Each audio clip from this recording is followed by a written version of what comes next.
Assalamualaikum warahmatullahi wabarakatuh.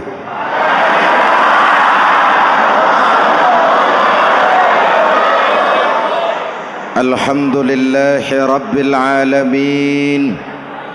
Wassalatu wassalamu ala ashrafil mursalin Sayyidina wa maulana Muhammadin wa ala alihi wa sahbihi ajmain, amma ba'du. Para ulama yang saya muliakan, hadirin hadirat ma'asyiral muslimin yang saya cintai, banyak kita alami perubahan-perubahan yang terjadi, baik perubahan yang menyangkut sosial budaya, lebih-lebih yang menyangkut sosial politik. Yang tidak banyak mengalami perubahan adalah sosial ekonomi. Bahkan angka kemiskinan kita naik menjadi 3/5 dari total penduduk kita hidup di bawah garis kemiskinan, dan 20% diantaranya miskin mutlak. Perubahan-perubahan yang terjadi menyadarkan kita kepada kebenaran Al-Quran ketika Allah menyatakan wa tilkal ayyamu nudawiluha bainan nas. Hari itu kami putar di antara manusia. Ada saat datang, ada waktu pergi. Ada hari lahir, ada saat kembali. Ada waktu dilantik, ada saat menyerahkan jabatan. Hari kami putar di antara manusia dan hidup cuma sekadar menunggu giliran. Soalnya kemudian di tengah perubahan-perubahan yang terjadi begitu cepat, what must we do now?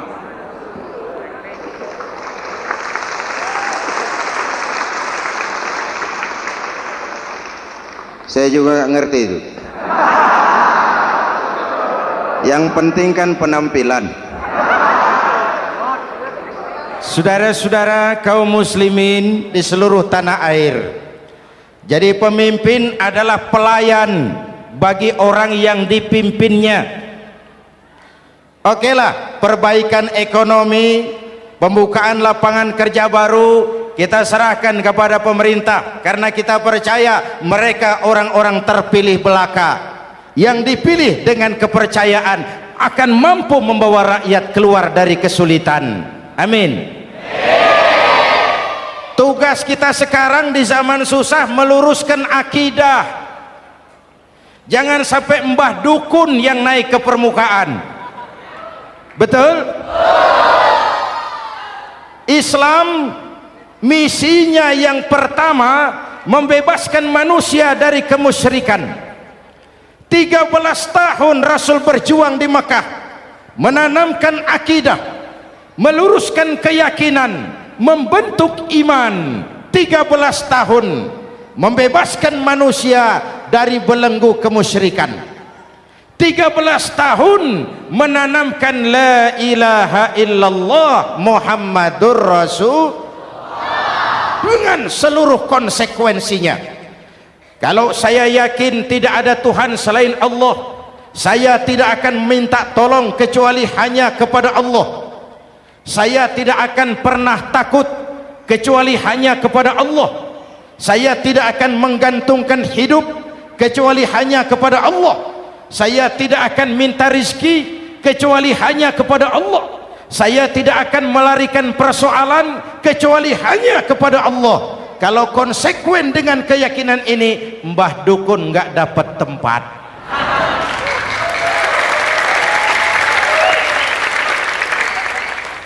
Akur? Ayo lihat secara sederhana. Saya sandaran di tiang, tiangnya ambruk, sayanya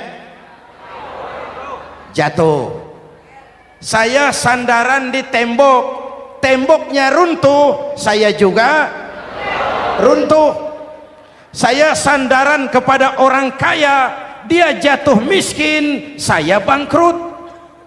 Saya sandaran kepada jenderal, dia pensiun, saya selesai. Tapi kalau saya sandaran hanya kepada Allah, Allah tidak akan pernah miskin, Allah tidak akan pernah lumpuh, Allah tidak akan pernah terpuruk, dan Allah tidak akan pernah berkurang kekuasaannya.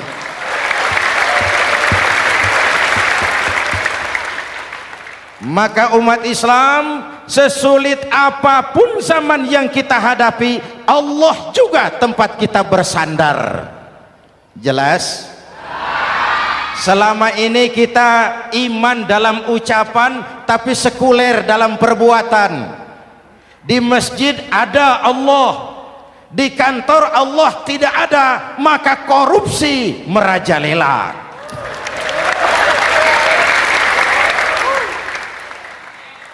Di masjid ada Allah, di pasar Allah tidak ada, maka timbangan tetap curang. Kita iman dalam ucapan, tapi sekuler dalam perbuatan. Oleh karena itu, sesulit apapun zaman yang kita hadapi, iman jugalah pegangan kita, Allah juga tempat kita bersandar. Boleh zaman berubah, akidah jangan sampai goyah. Karena iman kita hidup, untuk iman kita berjuang, dan dalam iman kita ingin kembali menghadap Allah Subhanahu. Selama ini manusia Indonesia kita lebih banyak diisi otaknya, hati sering kosong, agama dangkal, akidah rapuh, moral rendah. Memang kemudian muncul banyak orang-orang pintar, cuma sayang tidak benar. Indonesia kita bangkrut, Indonesia kita terpuruk, Indonesia kita sakit parah kalau diurus orang yang cuma pintar tapi tidak benar. Kita perlu orang-orang pintar, tapi kita lebih perlu orang benar. Jelas? Kalau cuma pintar tapi tidak benar, itu yang sering saya sampaikan, nanti disuruh ngurus beras malah nimbun beras.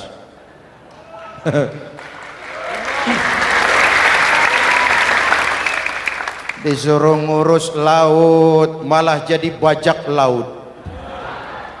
Disuruh ngurus hutan rame-rame jadi orang hutan.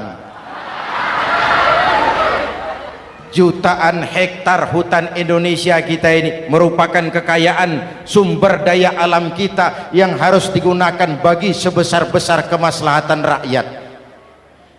Yang disuruh ngurus hukum malah bikin hukum seperti pisau, tajam ke bawah, tumpul ke atas.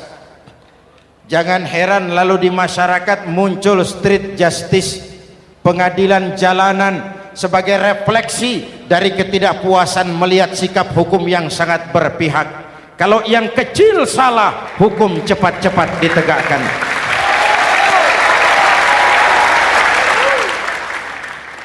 Lihat saja sekarang ini, kalau orang terkenal banyak uang punya masalah, antri yang bela. Betul? Tapi saudara lihat si Marsinah di Jawa Timur, si Sengkon dan Karta di Jawa Barat, si Udin Bernas wartawan Jogja terseok-seok mencari keadilan, sampai hari ini urusannya masih remeng-remeng. Kenapa bisa begitu? Jawabannya sederhana, tidak ada fulus. Ada fulus mulus, tidak ada fulus manfus. Betul? Jangan sampai para penegak hukum kita terjebak pada lagu baru, maju tak gentar membela yang bayar. Biar bertentangan dengan nurani, biar bertentangan dengan public opini, biar bertentangan dengan rasa keadilan. Siapa yang bayar itulah majikan, mau benar atau salah belain terus. Kalau seperti inilah hukum kita, mafioso keadilan akan tetap gentayangan. Hadirin yang saya hormati, 13 tahun beliau berjuang di Mekah meluruskan keyakinan, memantapkan akidah, meneguhkan iman. Dari situ segalanya dimulai dan ke situ segalanya akan menuju. Intan paling mahal, mutiara paling berharga, tidak lain adalah nilai-nilai keimanan. Kalau itu sudah tergadai, apalagi yang bisa kita banggakan dalam kehidupan ini? Kita merasa harta kita berharga, belum ada artinya ketimbang iman. Kedudukan kita punya nilai pun belum ada artinya ketimbang dengan nilai-nilai keimanan.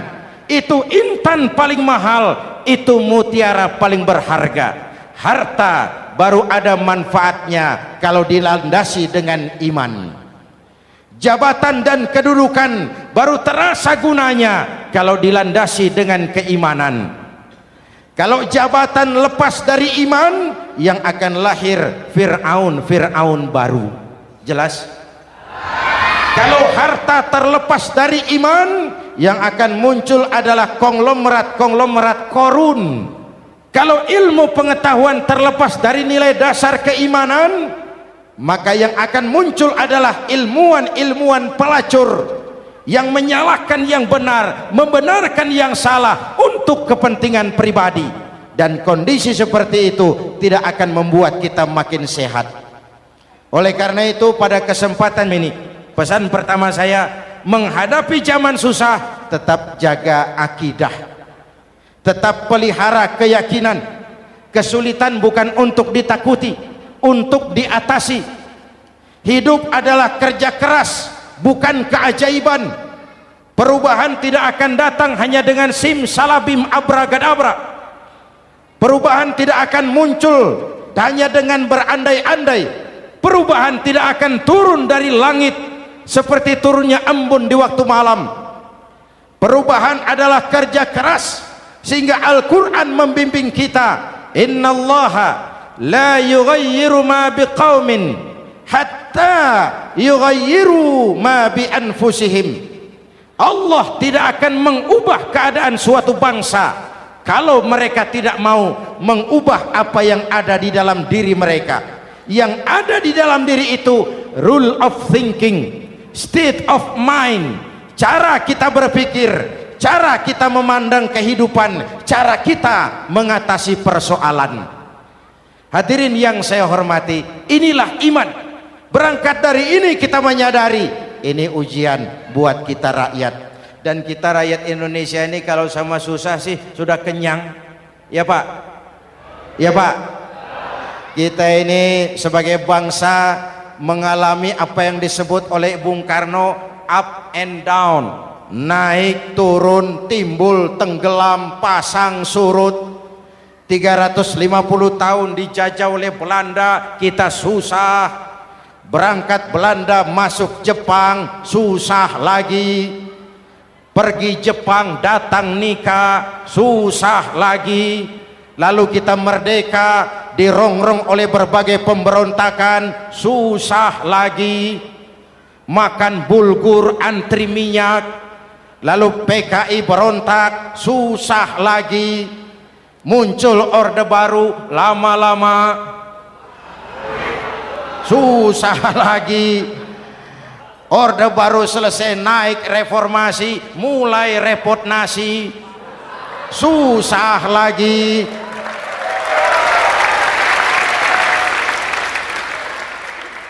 Kalau susah kita ini sudah akrab, sudah intim. Mestinya kalau sudah susah seperti itu, jangan salah sikap menyikapi kesusahan. Jangan sampai kita potong kompas, ambil jalan pintas, terjebak menghalalkan segala cara. Itu tidak akan menguntungkan, itu tidak akan menyelesaikan. Kalaupun selesai, nampaknya penyelesaian sesaat, dan penyelesaian sesaat bukan penyelesaian yang sebenarnya. Karena itu tetaplah dalam koridor keimanan. Boleh zaman berubah, akidah jangan sampai goyah. Silahkan masa berganti, tapi keyakinan jangan mati. Sekali la ilaha illallah sampai tetes darah paling penghabisan, tetap la ilaha illallah. Sanggup? 3 orang. Sanggup? 21. Sanggup? Kalau sanggup kita harus konsekuen. Saudara-saudara di seluruh tanah air, misi yang kedua dari Islam setelah membebaskan manusia dari kemusyrikan, membebaskan manusia dari ras diskriminasi, mengikat manusia dengan tali akidah. Sebelum Islam datang, manusia dibedakan oleh warna kulit, manusia dibedakan oleh faktor keturunan, manusia dibedakan oleh faktor harta dan benda. Adalah Rasul yang mengajarkan, innallaha la yanzuru ila suwarikum wala ila amwalikum walakin yanzuru ila qulubikum wa a'malikum. Allah tidak melihat potonganmu, Allah tidak melihat hartamu. Yang Allah lihat itu adalah hatimu dan amal perbuatanmu. Jauh sebelum Amerika teriak-teriak membanggakan apa yang mereka sebut sebagai Declaration of Independence, Nabi sudah mengajarkan kepada kita semua, annas kulluhum li Adam wa Adam min turab la fadla li arabiyyin ala ujamiyyin illa bittaqwa. Seluruh manusia berasal dari Adam. Adam diciptakan dari tanah. Tidak ada kelebihan Arab dengan yang bukan Arab kecuali takwanya. Jauh sebelum Amerika mencanangkan bahwa semua manusia dilahirkan sama, that all men are created equal. Jauh sebelum itu Islam sudah membebaskan manusia dari ras diskriminasi. Apa dalam konteks kekinian menghadapi zaman susah tetap jaga kerukunan? Ya Pak, ya Bu, oi Bu, menghadapi zaman susah tetap jaga kerukunan, baik antar umat seagama, antar umat beragama, maupun antar umat beragama dengan pemerintah. Menjaga kerukunan, jangan saling sikat sikut di antara kita. Sebab kalau sudah rukun, saya ajak berhitung, 1 ditambah 1 sama dengan, itu matematika namanya, hasilnya pasti. Tapi angka sosial hasilnya aneh. Saya ubah jadi angka sosial. Ayo kita berhitung lagi.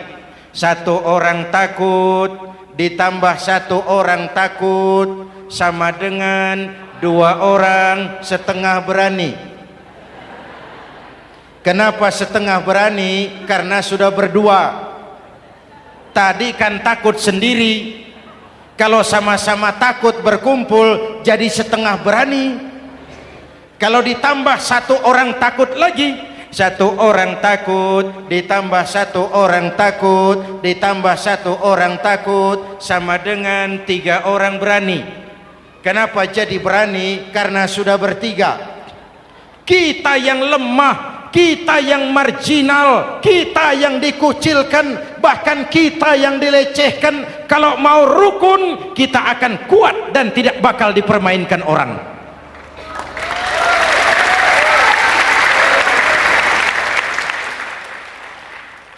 Tapi kalau rukunnya yang satu mau menikam yang lain, saya ajak berhitung lagi.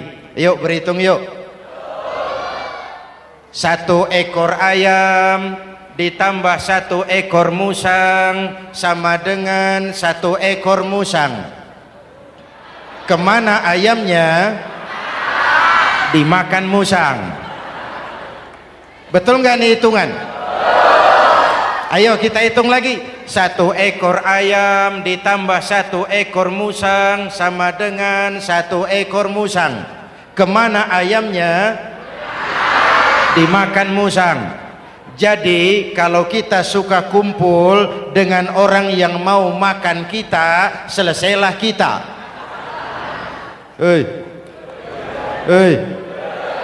Maka kalau merasa kita ini ayam, yuk kumpul sama-sama ayam, pulang ke kandang ayam.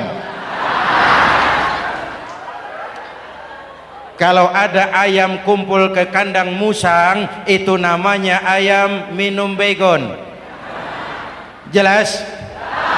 Menjaga kerukunan.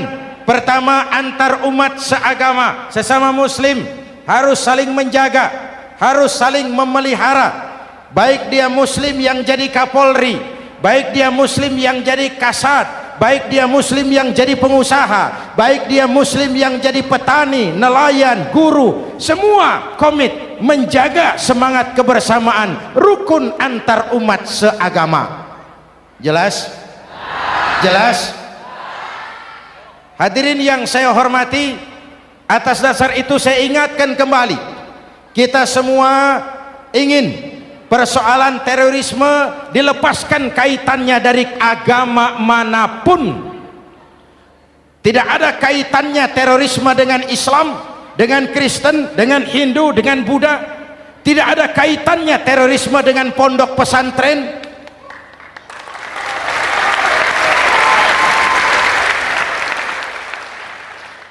Jangan sampai pesantren jadi kambing hitam. Karena sejak zaman penjajahan, pesantren sudah terbukti memberikan kontribusi bagi perjuangan memerdekakan rakyat Indonesia. Rukun antar umat seagama. Yang kedua, rukun antar umat beragama. Islam ini rahmatan lil, jangankan manusia walaupun berbeda agama, binatang saja dihormati. Ada hadis, fa iza zabahtum fa ahsinuz zibhata. Kalau kamu menyembelih hewan, sembelihlah dengan cara yang terbaik. Jangan menyembelih ayam dengan pisau tumpul. Itu namanya tidak berperi kebinatangan. Yang kecil lagi, saudara buka babul istinja, makruh buang air kecil di tanah yang berlubang. Sebab apa? Pertama, menjaga kesehatan. Siapa tahu di lubang yang saudara buang air kecil itu ada gas beracun. Kalau tidak, melindungi binatang yang ada di dalam lubang. Siapa tahu di lubang yang saudara buang air kecil itu ada semut sedang rapat membahas terorisme. Apa dosanya lalu mati dikencingi?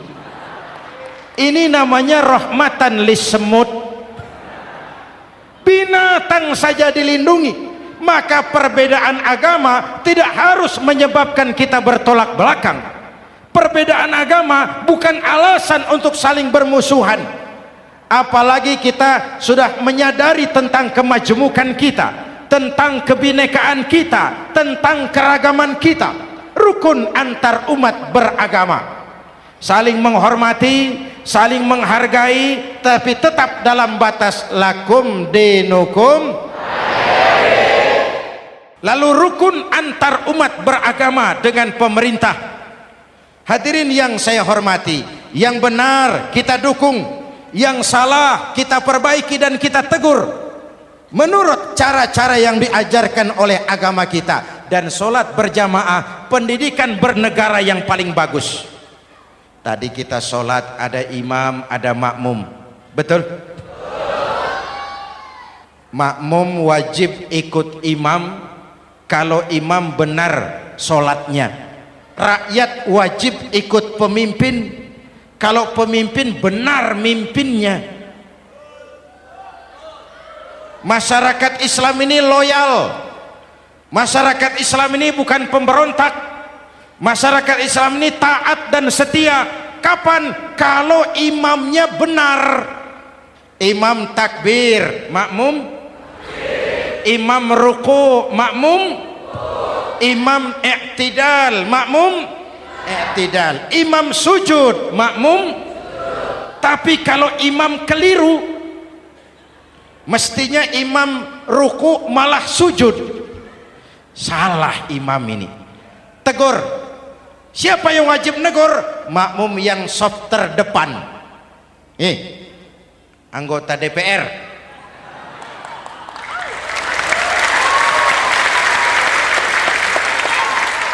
Ini wakil-wakil makmum ini, saf di depan ini. Kalau imam keliru, mereka paling tahu. Ngomong,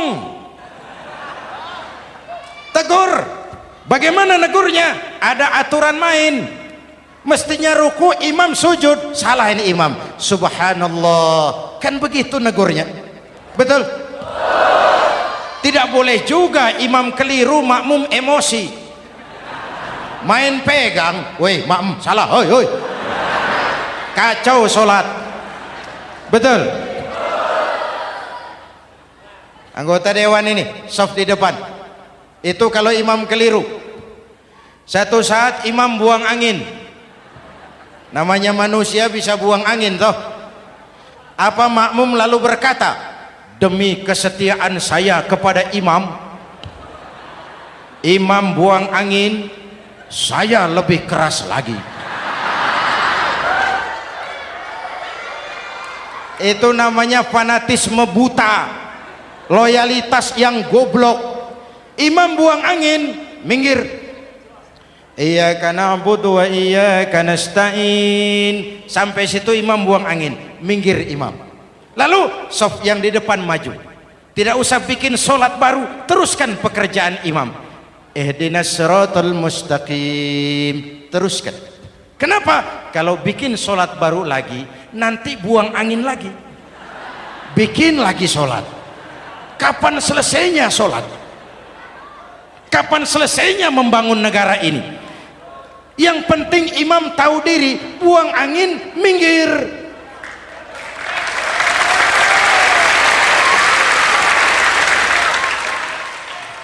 Ini kacaunya sholat berjamaah kita sekarang, kacaunya negeri kita sekarang. Banyak imam sudah buang angin, gengsi, diam aja merasa nggak punya salah.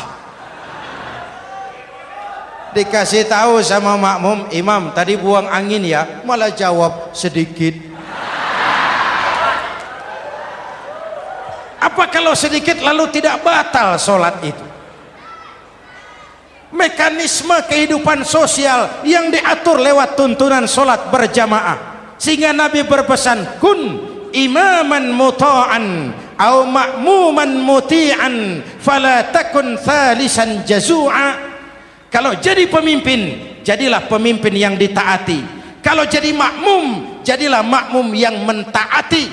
Jangan jadi golongan ketiga pemecah belah. Di depan tidak jalan, di belakang takut, ditaruh yang di tengah, di depan didorong, yang belakang ditendang.